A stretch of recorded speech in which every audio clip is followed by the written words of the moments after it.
G'day and welcome to Salem's Travels. Today I'm just going to show you the battery system in the old Ford Explorer for anyone that's looking at getting a DC charger system for themselves. So let's have a look at this DC setup.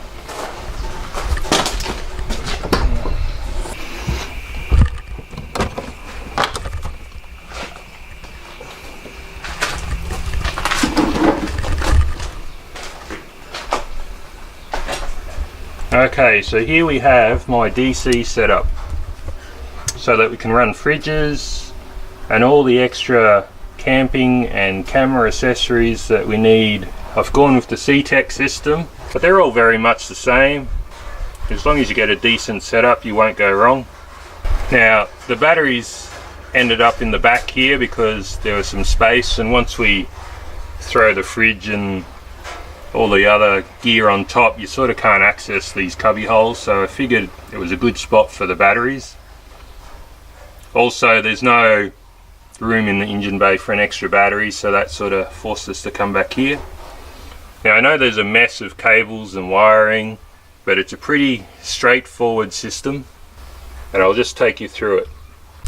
So what we have is a Ctek controller, and you can run this item just on its own if you like. You don't need the other system.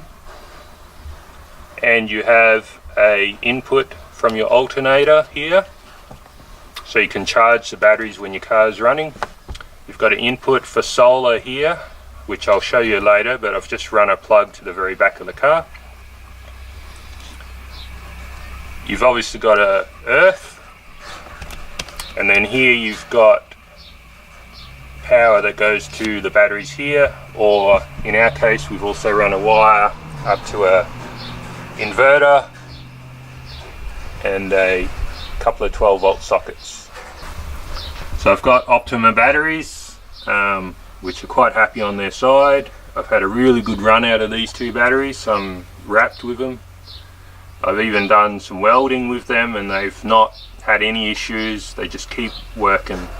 They don't have the highest capacity, and unfortunately a lot of deep cycle batteries just wouldn't fit under the lid there, so this is what we ended up using.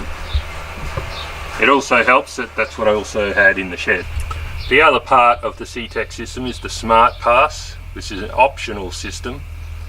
It tags on to the jewel on the other side, and it's basically the same. Alternator comes in, can hook up devices here, which has, I think, an electronic cutout for so you don't run your batteries too flat, and this cable obviously goes to your battery.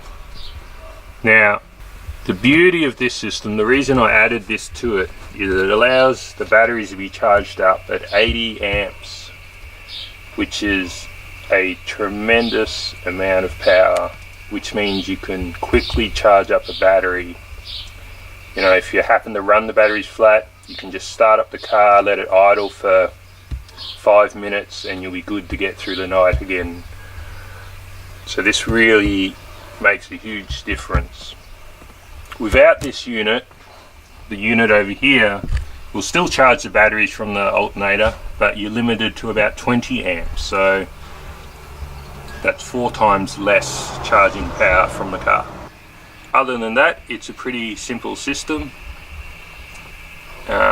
We've just got basically a wire that is earthed out, another wire that's running our accessories, and a wire that goes to the solar panels, and a wire that goes to the alternator.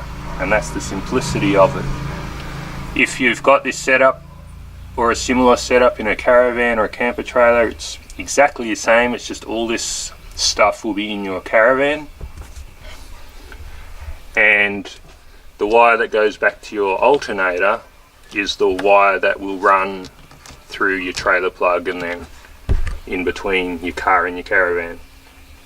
Now, as a added feature, I guess you could call, that I threw in, I've got this little switch on the side, and what that allows me to do is connect the 2 batteries directly to my car battery so that I can jump start myself if I ever run the car battery flat, just by turning the switch. Now you'll see that all my wiring is covered in this split tubing. This is something I would recommend for anyone that's doing any electrical work. Just put it in the tubing, and that's why there's just another barrier to protect them from any damage or rubbing, because you certainly don't want positive and negative wires to come into contact with each other. Now the solar panel, I just ran the wire out the back, and down here just underneath the trailer plug is a little Anderson plug we installed, and I just plugged my solar array directly into that, and that way we don't have to worry about running leads through the car and all the rest of the dramas that go with that. It's kind of good having all this space so we can mount all that stuff down there. It's out of the way and I can sort of forget about it. I've never had any issues with it in the last 4 or 5 years I've been running Ctek. So if you are looking for a unit, there's certainly a very, very good way to go. Anyways, as always, if you found this video useful, give us a like, and if you want to see more from Salem's Travels, then please hit that subscribe button. Hooroo!